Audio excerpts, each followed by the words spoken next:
Everyone, welcome to CC academy. CC academy के इस video में आपका हार्दिक स्वागत है, हार्दिक अभिनंदन है। आज का हमारा जो टॉपिक रहेगा वो बहुत बहुत इम्पॉर्टेंट रहेगा। चाहे आप पीजीटी की तैयारी कर रहे हो, टेट की तैयारी कर रहे हो, टीजीटी की तैयारी कर रहे हो, या पुलिस एग्जाम, हाई कोर्ट या अलाइड सर्विसेज किन्हीं भी एग्जाम की अगर आप तैयारी कर रहे हो तो आज की वीडियो बहुत बहुत मोस्ट इम्पॉर्टेंट जिसे कहेंगे वो रहने वाली है। आज हमने कौन सा टॉपिक करना है? तो जनगणना यानी सेंसस हमने कवर करना है।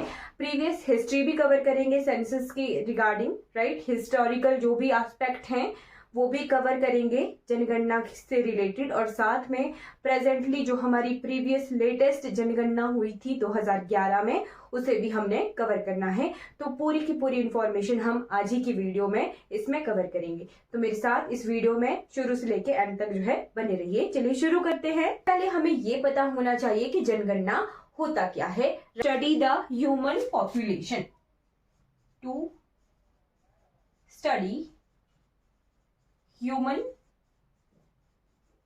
Population, right. लोगों की पॉपुलेशन यानी जनसंख्या, जनसंख्या के बारे में स्टडी करने को जनगणना कहा जाता है, राइट। अब किसके लिए स्टडी करना है? तो क्या साइज है या फिर क्या ग्रोथ है, इकोनॉमी है, सभी चीजें, आर्थिक स्थिति, हमारी जो लोगों की कितनी जनसंख्या है, उनकी क्या स्थिति है, किस तरह से ग्रोथ हो रही है, इकोनॉमिक भी ग्रोथ भी कह सकते हैं हम, या फिर इंडस्ट्रियल ग्रोथ। तो हर एक तरह की ग्रोथ जो है हम जनगणना से ही देखते हैं, राइट। तो इसके बाद हमने सबसे पहला काम जो करना है वो है जनगणना की हिस्ट्री पढ़ना, यानी सबसे पहले भारत में जनगणना कब हुई थी। तो ये टाइम है ब्रिटिश एरा का, जब भारत पर ब्रिटिशर्स का कंट्रोल था। तो बात आती है 1872। पहली बार भारत में जनगणना हुई थी 1872 में। ये नियमित जनगणना नहीं थी, बट इसे पहली बार की जनगणना कहा जा सकता है। तो फर्स्ट टाइम 1872 में जनगणना हुई थी, और उस वक्त लॉर्ड मेयो थे। लॉर्ड मेयो ने ये जनगणना करवाई थी, ठीक। उसके बाद जो पहली साइंटिफिक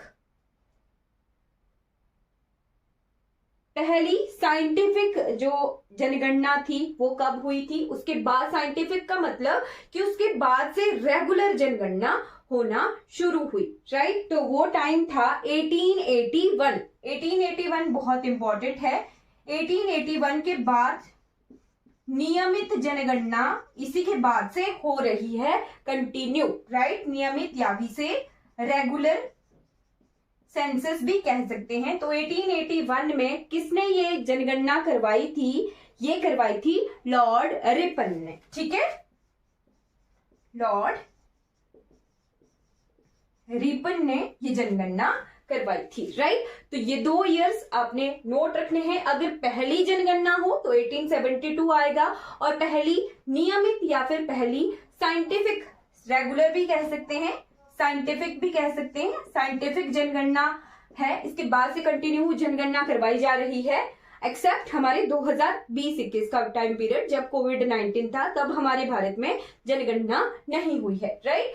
तो साइंटिफिक जनगणना 1881 से रेगुलर करवाई जा रही है। और पहली बार किसने करवाई थी नियमित जनगणना? तो लॉर्ड रिपन के टाइम से ये जनगणना हुई थी, राइट। और अब 1881 के बाद 2011 तक कितनी बार जनगणना हुई है? तो ये भी एग्जाम में पूछा जाता है। 1881 से लेके 2011 अब तक जो है 15 बार, 15 टाइम्स, 15 बार जो है जनगणना करवाई जा चुकी है।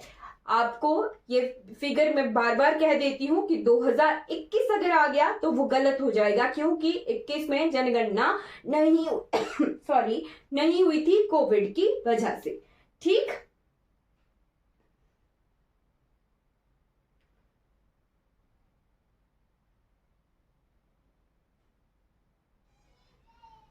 अब इसके बाद 15 टाइम्स आ गया। अब इसके बाद 3 इंपॉर्टेंट फिगर हैं। उसके बाद हम संविधान से रिलेटेड भी कुछ एक फिगर देखेंगे जनगणना की।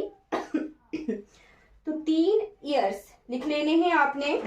एक है 1891 से लेके 1921 का, 1891 से लेके 1921, ठीक, 1921 ये जो था इस वक्त को कहते हैं रुकी हुई जनगणना का समय, रुकी हुई या फिर इसे कहते हैं स्टैग्नेंट पीरियड, जिसे कहते हैं स्टैग्नेंट या फिर हिंदी में कहेंगे रुकी हुई जनगणना। अब इसका क्या मतलब हुआ कि ये जो जितने भी दशक हैं इस वक्त जो है जनसंख्या में कुछ बदलाव, ज्यादा फिगर्स में बदलाव हमें आंकड़ों में देखने को नहीं मिले थे, इसीलिए इसे स्टैग्नेंट टाइम पीरियड कहते हैं, period of stagnant population, period of stagnant population, right. एक तरह से रुकी हुई जनगणना, ज्यादा ग्रोथ हमें इस वक्त में देखने को नहीं मिली थी। उसके बाद सेकेंड टाइम पीरियड आपने नोट करना है, सेकेंड टाइम पीरियड इज 1921 का ही टाइम पीरियड है, ठीक। इसे क्यों कहते हैं, ये हाईलाइटेड क्यों है, क्योंकि इस वक्त जो है भारत की लगभग आधी जनसंख्या खत्म हो गई थी, राइट। 1921 को कहते हैं year of great divide, year of great divide, right. अब 1921 में तो जनगणना करवाई गई, अगर 2021 की बात की जाए तो पूरे 100 साल बाद वैसी ही आपदा आई थी, प्राकृतिक आपदा। उस वक्त भी जो है एक तरह से एक हमारी हेल्थ इमरजेंसी की वजह से जो है जनसंख्या में लगभग आधा जो है कम हो गई थी जनसंख्या। वैसे ही 2021 में लगभग 100 साल बाद वैसी कुछ एक स्थिति हुई थी, बट इतनी जनसंख्या में कमी नहीं मिली है, राइट। तो 1921 में लगभग आधी से ज्यादा जनसंख्या कम हो गई थी, राइट। इसे पॉपुलेशन यहां पर नेगेटिव ग्रोथ।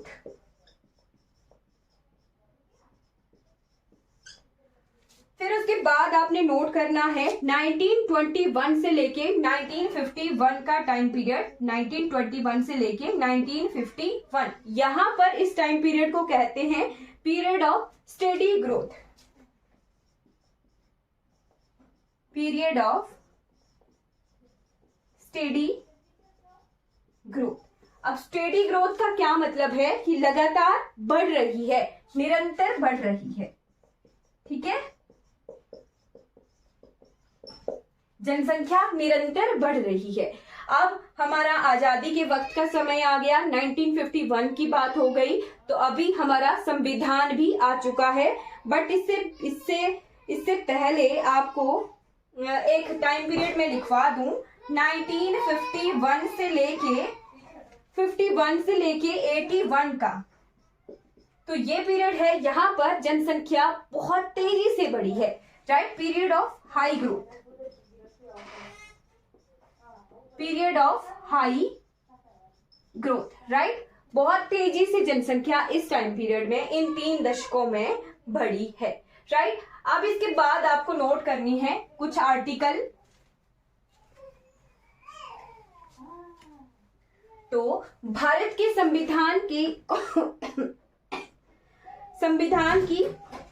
246 धारा 246 में क्या है, आर्टिकल 246 में है कि देश की जनगणना कराने का दायित्व किसका है, union government, right. Union government, right. हमारी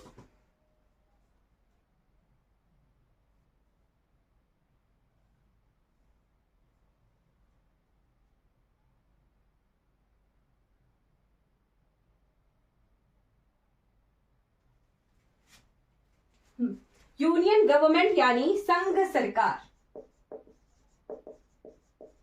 संघ सरकार जो है यूनियन गवर्नमेंट जनगणना करवाएगी, ठीक, राइट। अब इसके बाद भारत की स्वतंत्रता के बाद आफ्टर इंडिपेंडेंस, स्वतंत्रता के बाद अब तक कितनी जनगणना हो चुकी है? तो 1951 से लेके 2011 तक 7 टाइम्स, 7 बार जो है जनगणना हो चुकी है। 2 आंकड़े मैंने आपको बताए, एक था 1881 से लेके 2011, कुल कितनी बार जनगणना हुई है आजादी से पहले भी और आजादी के बाद भी? तो 15 बार। जो हमारी 2011 की जनगणना है उसका क्वेश्चन आता है, और टेट वगैरह का ये तो फेवरेट क्वेश्चन है कि 2011 की जनगणना कितने नंबर की जनगणना है। तो अगर 2 तरीके से पूछ सकते हैं, टोटल कुल टोटल पूछा जाए तो टोटल में 15वीं बारी की होगी। अगर आफ्टर इंडिपेंडेंस पूछा जाए, आजादी के बाद पूछा जाए, तो 7वें नंबर की जनगणना 2011 की है। राइट। अब इसके बाद आ जाते हैं कुछ हमारे स्टैटिक आंकड़े, उनकी बारे में बात कर लेते हैं। ठीक है, जो कि एग्जाम में पूछे जाते हैं।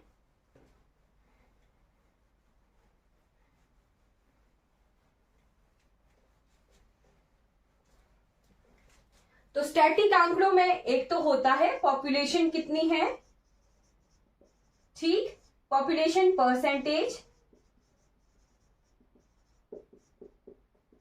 राइट, जनसंख्या प्रतिशत। फिर उसके बाद हमने डेंसिटी, जनघनत्व, पॉपुलेशन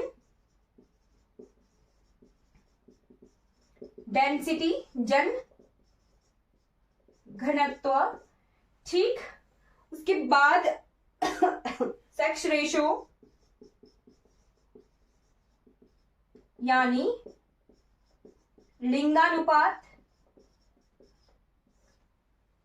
उसके बाद लिटरेसी। ये 4 जो आंकड़े हैं ये बहुत इंपॉर्टेंट रहते हैं। लिटरेसी, राइट, साक्षरता। तो अभी हम यूनियन की इंडिया की पढ़ रहे हैं, आपको हिमाचल प्रदेश की भी आनी चाहिए। ठीक, जिस तरीके से मैं ये यूनियन की कवर करूंगी उसी तरीके से आप अपने नोट्स में हिमाचल प्रदेश के लिए भी कॉलम डाल लेना। ठीक है, हिमाचल प्रदेश का जैसे आप पेपर पर लिखोगे तो सेम आंकड़े आप हिमाचल प्रदेश के लिए भी अपने खुद लिखोगे। मैं यहाँ पर यूनियन के लिखूंगी आंकड़े, आपने सेम उसी पेज पर हिमाचल के भी कंपेयर करके लिखने हैं। ठीक है, ये आपके लिए होमवर्क रहेगा। तो पॉपुलेशन, टोटल पॉपुलेशन कितनी है, टोटल जनसंख्या कितनी है भारत की 2011 की जनगणना के अनुसार? ये सारे आंकड़े हम 2011 की जनगणना के अनुसार करेंगे। तो total population in India is पूरा अगर लिखना हो तो ये है, उस वक्त थी 1210.12 10.9 मिलियन। अगर इसे पूरा फिगर्स में लिखा जाए तो वो है 121 करोड़, है ना, 121 करोड़ 0854977।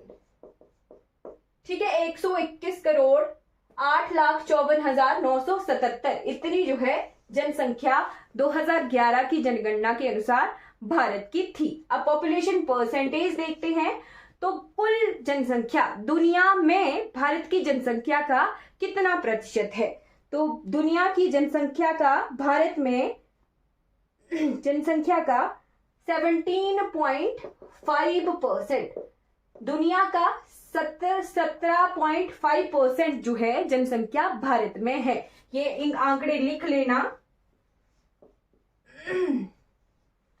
ठीक, हिमाचल की जनसंख्या आप लिखोगे 68 लाख के आसपास है। ठीक है, 68 लाख के आसपास है। पूरे आंकड़े मैं अभी नहीं लिखवाऊंगी। 1.69% यहां पर भारत की कुल जनसंख्या का 1.69% हिमाचल में है। तो ये आंकड़े आप लिख सकते हो। उसके बाद आ जाते हैं जन घनत्व। जन घनत्व का मतलब होता है पॉपुलेशन डेंसिटी, यानी कितना डेंस है 1 किलोमीटर स्क्वायर एरिया में, कितने लोगों की रहने की क्षमता है। क्या कहा मैंने, 1 किलोमीटर स्क्वायर एरिया में रहने की कितने लोगों की क्षमता है, उसे कहते हैं जन घनत्व, या इंग्लिश में कहेंगे पॉपुलेशन डेंसिटी, राइट। तो पॉपुलेशन डेंसिटी की बात की जाए तो पर स्क्वायर किलोमीटर भारत की है 382 पर्सन्स पर स्क्वायर किलोमीटर, राइट। और अगर हिमाचल की बात की जाए तो हिमाचल में 123 व्यक्ति प्रति वर्ग किलोमीटर, है ना। हिंदी वाले इस तरह से लिखेंगे 123 व्यक्ति प्रति वर्ग किलोमीटर, ठीक,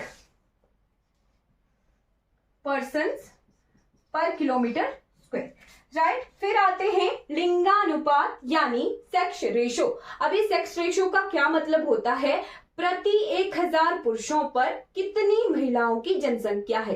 क्या कहा मैंने, प्रति 1000 पुरुषों पर कितनी महिलाओं की जनसंख्या है, वो होता है सेक्स रेशो, राइट। तो भारत में कितनी सेक्स रेशो है, 943 महिलाएं हैं 1000 पुरुषों पर। क्या कहा मैंने, प्रति 1000 पुरुषों पर 943 जो है महिलाएं हैं। और वही आंकड़े अगर हिमाचल के लिए कहें तो 972 है, ठीक। ये इंपॉर्टेंट है, ध्यान रखिएगा। लिटरेसी रेट की भी बात की जाए तो total literacy rate of India, Bharat का कुल साक्षरता दर कितना है, कुल साक्षरता दर है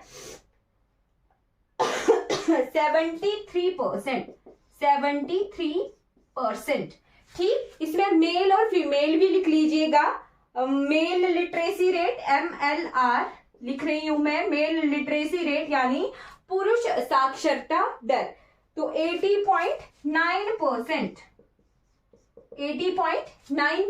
और अगर फीमेल लिटरेसी रेट की बात की जाए FLR, फीमेल लिटरेसी रेट की बात की जाए तो इट इज 64.6%। ये आंकड़े हैं, ये आंकड़े बहुत बहुत ज्यादा इंपॉर्टेंट है।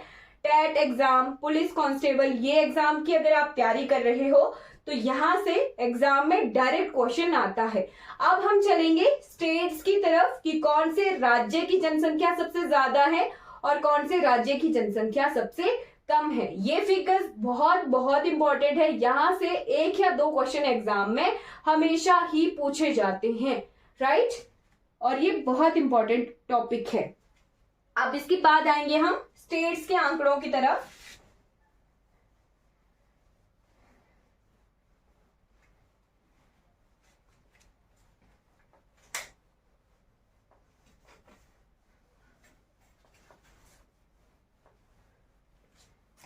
ओके, तो सबसे ज्यादा जनसंख्या, most populous states, most populous state, सबसे ज्यादा जनसंख्या किस राज्य की है, तो राज्य है जी सबसे ज्यादा जनसंख्या वाला यूपी। मैं आपको पहले 5 लिखवाऊंगी क्योंकि आजकल एग्जाम में पहला ना पूछ के दूसरा तीसरा इस तरीके से पूछा जाता है, तो ध्यान रखिए पहले 5 में लिखवा देती हूं। यूपी के बाद Maharashtra, third one is Bihar, fourth one is West Bengal, और फिफ्थ नंबर पे आंध्र प्रदेश।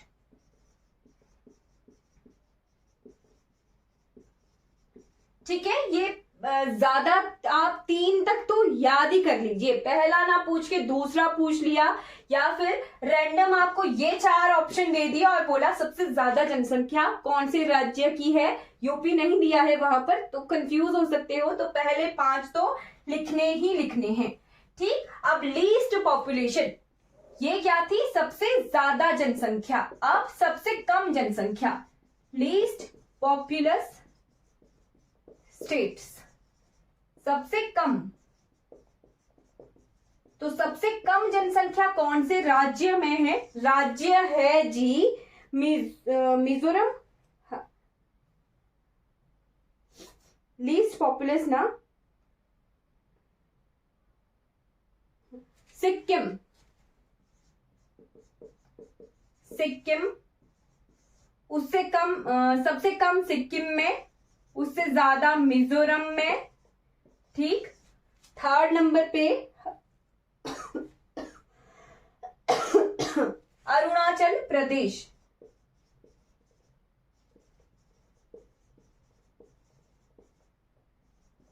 राइट, अरुणाचल प्रदेश, उससे कम गोवा, फिर नागालैंड।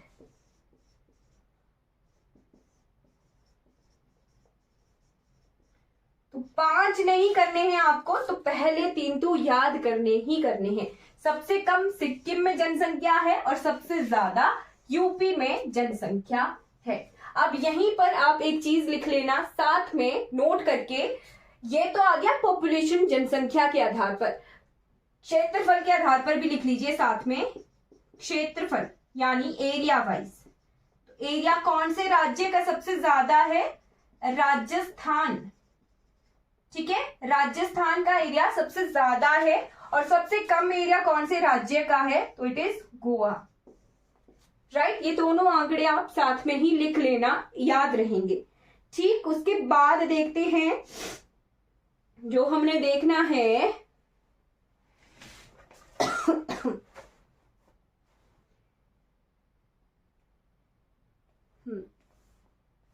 जनसंख्या घनत्व। सेकंड फिगर मैंने आपको बताई थी पॉपुलेशन डेंसिटी की। तो सबसे ज्यादा जन घनत्व कौन से राज्य में है? ये एग्जाम में पूछा गया क्वेश्चन था, right. Most population density, right, जन घनत्व, सबसे ज्यादा जन घनत्व पॉपुलेशन डेंसिटी कौन से राज्य में है? तो वो है जी बिहार। बिहार में 1106 व्यक्ति प्रति वर्ग किलोमीटर रहते हैं, 1106। उसके बाद सेकंड नंबर पे वेस्ट बंगाल,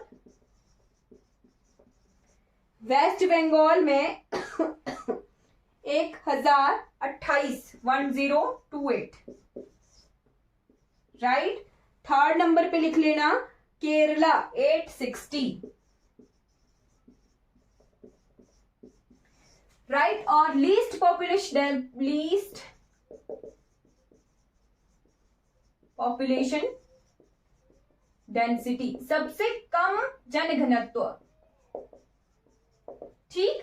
तो सबसे कम जन घनत्व कौन से राज्य में है? ये है अरुणाचल प्रदेश।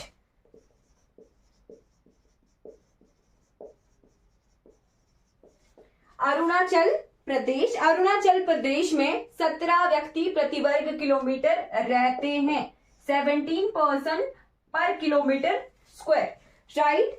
अब इसके बाद सेकंड नंबर पे मिजोरम है और थर्ड नंबर पे सिक्किम है।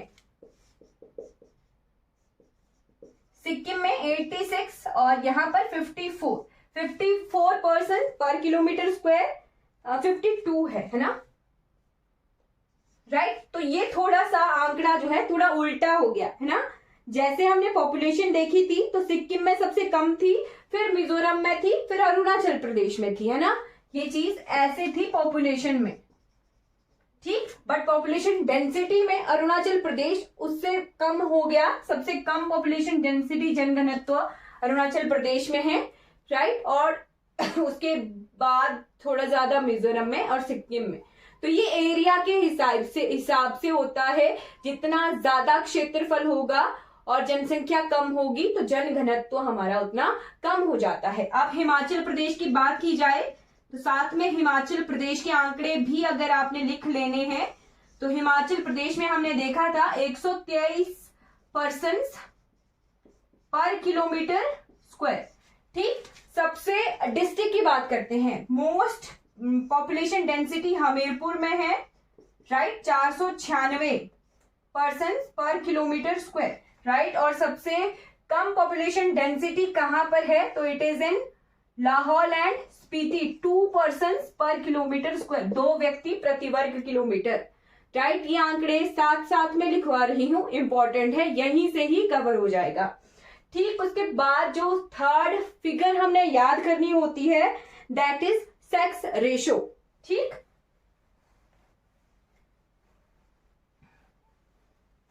$943 था ना, इंडिया का 943 फीमेल्स पर 1000 मेल्स है ना।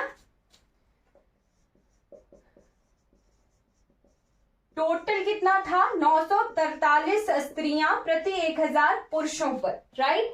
तो मोस्ट सेक्स रेशो कहां पर मिलती है, लिंगानुपात। ठीक, तो मोस्ट ज्यादा, सबसे ज्यादा कहां पर है, it is in Kerala.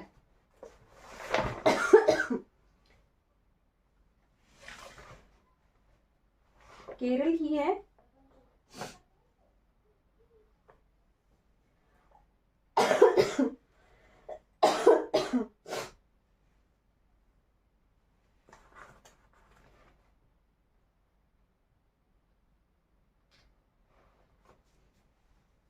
Kerala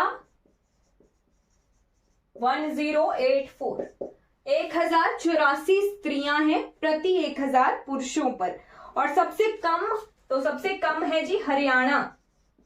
Haryana में ये क्वेश्चन आया हुआ था, अभी थोड़े दिन पहले कोई एग्जाम हुआ था, वहां पे पंजाब और हरियाणा की सेक्स रेशो को आपस में कंपेयर किया था और पूछा था कि कौन से राज्य की सेक्स रेशो कम है या ज्यादा है। तो मैं आपको 4 फिगर्स लिखवा ही देती हूं। हरियाणा में सबसे कम है 879, उससे ज्यादा है J&K में। J&K जब जनगणना हुई थी तो J&K राज्य था, ठीक है, 889, राइट। फिर उसके बाद सिक्किम, सिक्किम में जनसंख्या भी कम है और सेक्स रेशियो भी कम है, राइट, 890।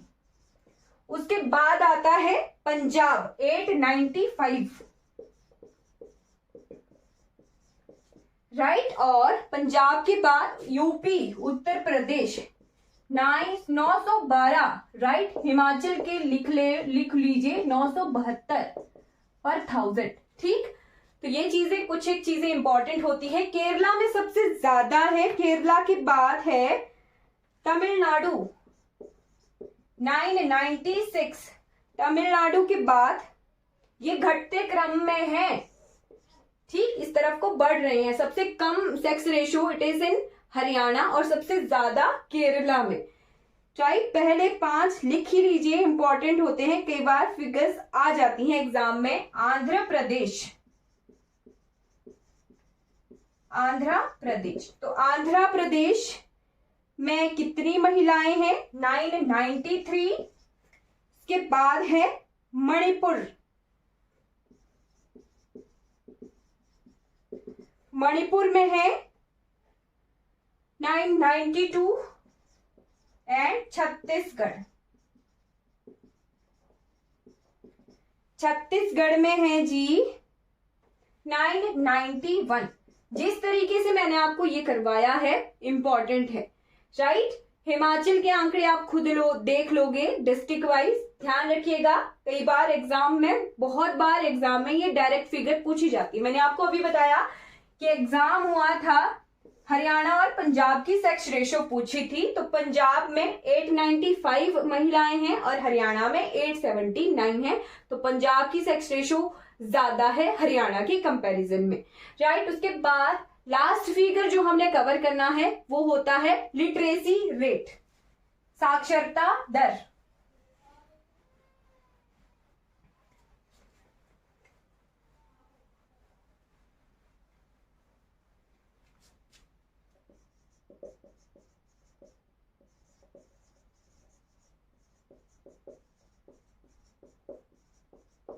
तो सबसे ज्यादा साक्षरता दर it is in Kerala, Kerala में सबसे ज्यादा साक्षरता दर है ठीक है।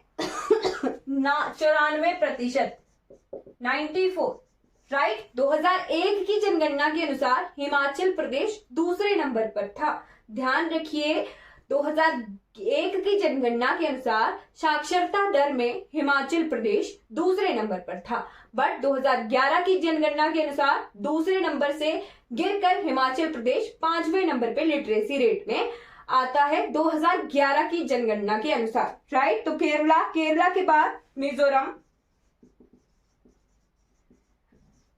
में 91.3%, मिजोरम के बाद गोवा 88% के साथ 88.7%, फोर्थ नंबर पे त्रिपुरा 87.2% एंड फिफ्थ नंबर पे हमारा प्यारा Himachal Pradesh, right. Fifth number पे हिमाचल प्रदेश विथ 82.8%। और अगर हम घटते क्रम में देखें तो लीस्ट लिटरेसी रेट, घटते क्रम में सबसे कम जो हमारा साक्षरता दर कौन से राज्य में है, सबसे कम साक्षरता दर है बिहार में। बिहार में कितनी साक्षरता है, तो इट इज 61.8%, राइट। उससे ज्यादा, बिहार से ज्यादा अरुणाचल प्रदेश,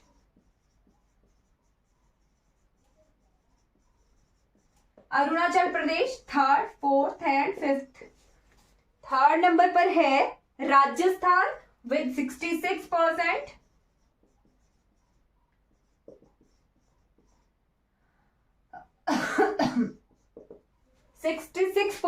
राजस्थान के बाद झारखंड,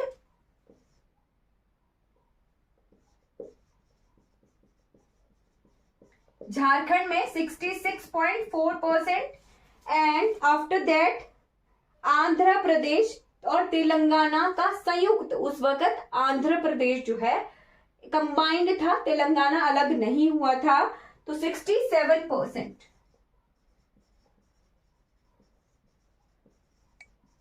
ठीक है, ये फिगर जो है इतने इंपॉर्टेंट नहीं है क्योंकि तेलंगाना अलग हो गया है 2014 में, ठीक। तो अरुणाचल प्रदेश की 65.4% लिटरेसी रेट है। Is it clear?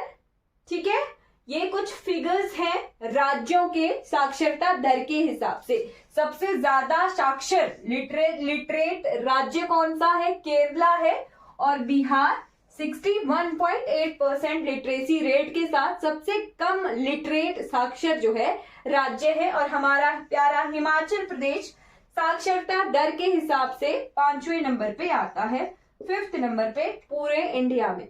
ठीक, ये फिगर्स बहुत इंपॉर्टेंट हैं। अब इसके बाद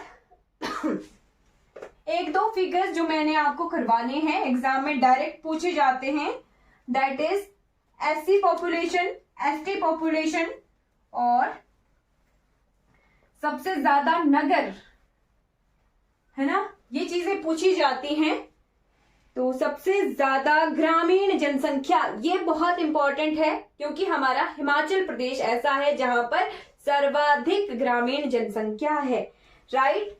तो ग्रामीण जनसंख्या लिख लीजिए, ग्रामीण जनसंख्या, है ना, रूरल पॉपुलेशन। ठीक, रूरल पॉपुलेशन में सबसे ज्यादा हिमाचल प्रदेश में है। हिमाचल प्रदेश में लगभग 90% जनसंख्या, 90.6% है। एग्जैक्ट फिगर्स मैं आपको बताऊं अगर तो 90.6% के आसपास जो है हिमाचल प्रदेश में ग्रामीण जनसंख्या है। पूरे भारतवर्ष में हिमाचल प्रदेश में सबसे ज्यादा रूरल पॉपुलेशन है। और सबसे कम अगर पूछा जाए, यहां पर मोस्ट हम लिखेंगे सबसे ज्यादा, और यहां पर हम लीस्ट लिखेंगे सबसे कम, राइट। तो least population of rural population सबसे कम कौन से?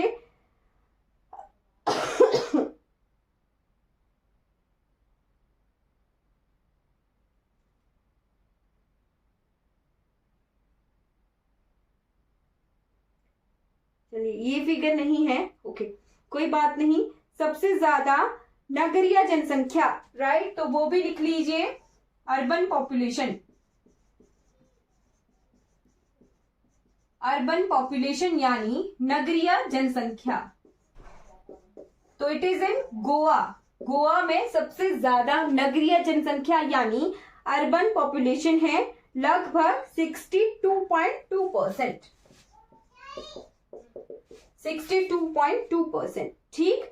और अगर जनसंख्या के हिसाब से देखा जाए तो महाराष्ट्र, ये परसेंटेज के हिसाब से है ना, राइट। अगर परसेंटेज के हिसाब, ये परसेंटेज के हिसाब से है। अगर पॉपुलेशन के हिसाब से देखा जाए तो पॉपुलेशन के हिसाब से महाराष्ट्र में सबसे ज्यादा जनसंख्या है। ये परसेंटेज के हिसाब से है और ये पॉपुलेशन के हिसाब से है, ठीक।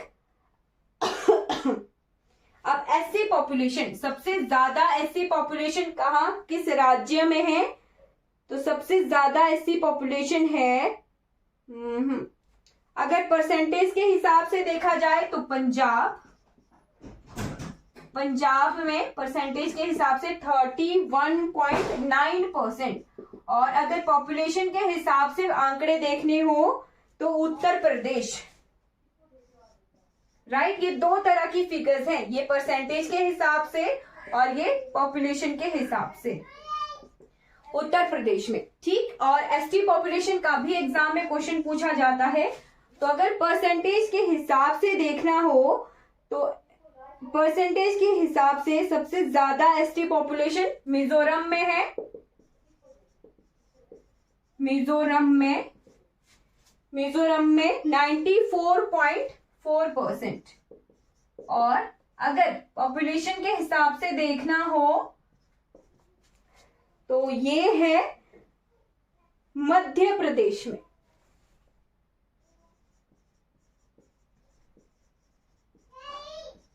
ठीक है, ये कुछ आंकड़े हैं जो कि बहुत बहुत इंपॉर्टेंट है एग्जाम के हिसाब से, ठीक। ओके, कोई फिगर रह तो नहीं जाती है। ओके, आई थिंक इतना बहुत है।